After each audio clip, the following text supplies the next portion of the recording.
Truckers of Reddit, what's the craziest, scariest, or most bizarre thing you have experienced on the road or at a truck stop? Driving up to college for the first time, my mom got tired and wanted to pull over for a nap at a truck stop.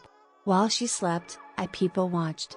A huge truck pulled up, one of those tricked out, well-lit and super shiny trailers, and a big, tattooed driver climbed out. Then he leaned back in to pull something out. It was a kitten. A tiny little white kitten. He played with that kitten on the truck stop benches for so long, happy as could be, giggling and smiling like I would have. It was the cutest juxtaposition I've ever seen. Dad's a trucker.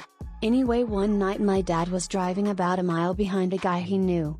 He got on his radio and told the guy to be careful around the curve, it was really sharp and had a blind bend. He got back a yeah, alright. When he got to the curve, the other guy's semi was in the ditch. He got to the straightaway, parked and rushed back to help the guy. When he got there, the steering wheel was through the guy's chest. His organs were everywhere. Not me, but my dad. He was a career long-haul driver. The thing he said was the worst he's ever seen was he was driving along some interstate when a minivan cut off the truck in front of him. It's been a few years since I heard the actual story, but I think it was like lost control due to weather or highway hypnosis somewhere out west. Killed the entire family, blood and body parts scattered across the freeway. My dad had to physically restrain the other driver because after the shock set in, he kept trying to run into traffic and kill himself. I've told this story before, but I'll tell it again. My dad was driving down some interstate when it started raining really bad. He couldn't see more than a few feet in front of him, so he pulled off somewhere and waited for the rain to pass. While he's waiting, he sees a sports car drive by, followed not too far behind by a dump truck going way too fast for a large truck in those conditions. Finally the rain passes, so he keeps going.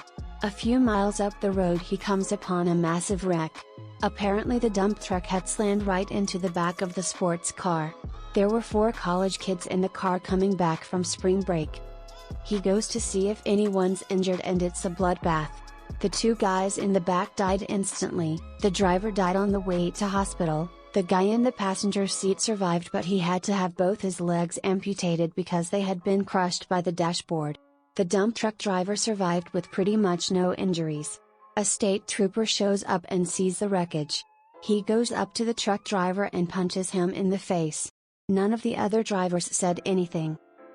My dad has been a truck driver my whole life. The one that sticks out the most to me is when he saw someone in his company accidentally kill a lady. Or rather, the lady was killed by the guy's truck. There was a notoriously bad intersection outside of Sioux City, Iowa, and this woman just blew through it illegally and out in front of my dad's co-worker's loaded semi, with my dad behind him. A lot of people don't realize that trucks can't slow down like a car, they have to gear down because of how heavy they are. She was killed instantly and her family later tried to sue the company my dad worked for, which went nowhere. Also, when I was a kid, he was in a grain elevator explosion. My dad's truck was like the 10th in line, and the first couple of trucks were basically vaporized. It was a pretty scary day because we saw about it on the news before he was able to get a hold of us. He had a number of post-traumatic incidents after that, unsurprisingly, but didn't realize what they were until I told him. He once had a panic attack because he saw a bunch of kids running away at the same moment a train whistle blew loudly. I used to work with an ex-trucker who once had a woman commit suicide by jumping in front of his truck. He hasn't driven since, and now spends some time working with troubled/suicidal people. He was never quite the same after that happened. I've seen fistfights at the fuel islands. Over people not pulling up, a big deal for us drivers. Had an RV crawl up alongside me once in Indiana. I have a habit of looking over when folks get up alongside me to check and see if they are paying attention to the road or their phone or dozing off.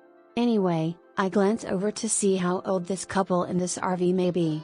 I was surprised to find the driver was maybe 30, tops.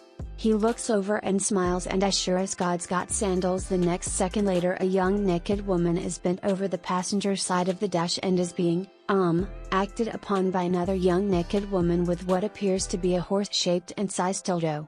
Having seen this porno before, I clicked the cruise back a notch or two and let them go on. I was in deep South Texas coming out of Laredo. A Mexican truck, you can spot one easy when you know what to look for, starts coming up alongside me. He gets up next to me and no one is at the wheel. I see two straps on the wheel and can only assume the dude was attempting to drive from the sleeper with a set of reins. I backed way off and let them get on up ahead of me.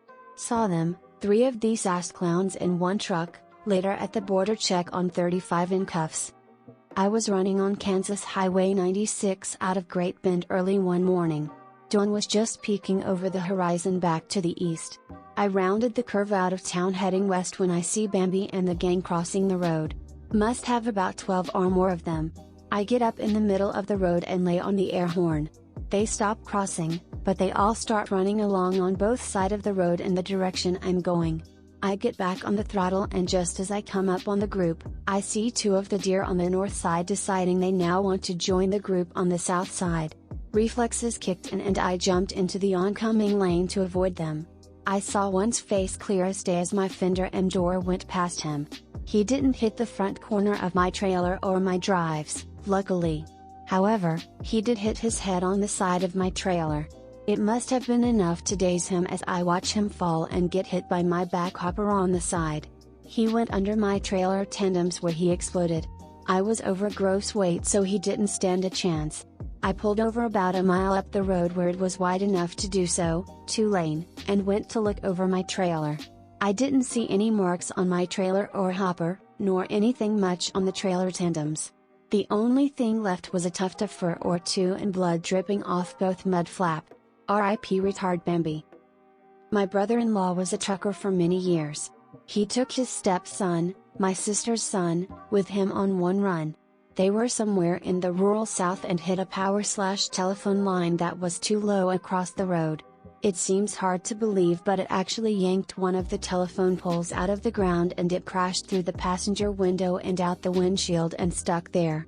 Neither of them were seriously hurt, my nephew just got a few minor scratches from flying glass. My dad drove long haul for years. One company he worked for had a yard right in the city. One night a homeless person tried to steal material from a stack in the yard and pulled the wrong piece. Stack came down and decapitated him. They found his headless body the next morning. When police put up tarps alongside accidents, all too often we can see over them. I wish they would use taller tarps. I always made sure not to look, but every once in a while you would see lots of blood or a stretcher with a sheet drawn over a body. Once it was only a small lump. I tell myself it was probably someone's leg. That seems a better plausible alternative. Every day was a countdown to a WTF moment. Pushy lot lizards, a few crooked cops, my dispatcher sending me to the wrong state, or the constant flow of cars trying to kill you. Love the machines but fuck that job. Broker here, with a light-hearted story. We had a driver who delivered a truckload of cookies for us. When he got to delivery, the receiver called us and said everything was fine except the driver ate like 5 cases, not boxes, cases of the cookies. It was a pain in the ass to deal with at the time, but looking back I can just imagine this guy showing up covered in crumbs, asking for a glass of milk. My BF is a trucker and he was on the highway somewhere in the northeast with a few other guys and this man in a sedan was making eyes at them and then proceeded to take out a dildo and curve it along the steering wheel and just held it there while he drove. I'm a truck driver. I had a hooker climb into my truck while I was sleeping. My truck's passenger's side door wasn't locked as well as I thought. I'd been hit in a parking lot by another truck and it bent the door in a little. I tested the lock and it seemed to lock and unlock fine, but that turned out to be wrong. It was around 1 a.m. and in my sleep I sort of vaguely heard my door open, so I was already starting to wake up, then someone shook me by the shoulder. I jumped up and hit her in the face with my laptop. We got in this weird hair-pulling slap fight, and physically pushed/kicked her over the passenger's seat and out the door onto the pavement. I stood there half awake blinking at her through the windshield when she jumped up, flashed me her boobs, flipped me off, and ran away. Went back to sleep. Sort of. Woke up an hour or so later with someone knocking on my door. It was the police. She called them and told them she was my girlfriend and I'd beat her up and thrown her out at a truck stop. I believe they were getting ready to handcuff me when a few drivers from other trucks came over to explain she'd been knocking on truck doors all night and was there most weekends either knocking on doors or trying to climb into unlocked trucks. The cops didn't really say anything else to me, they just handcuffed her and drove away with her in the back. Plot twist, I'm female and I look nothing like the stereotypical ideal of the manly female trucker. She looked like a greasy beach ball with dead caterpillars for eyebrows. Also, I've been flashed innumerable times by men and women. I've seen a lot of wrecks in the bodies. I had someone throw a football from an overpass and bust my windshield once. I helped drag another truck driver out of his truck through his windshield after I watched it run off the road and catch fire. I watched a guy hit a buffalo once and the truck and buffalo sort of exploded everywhere. I got stuck in the snow bobtail once and a whole Amish family came out and pulled me out with horses, then they gave me tons of food to take with me because the women said I was too skinny. I knew a guy that had a pet goat, monkey, and parrot all in the same truck. Too much weirdness without creating a wall of text.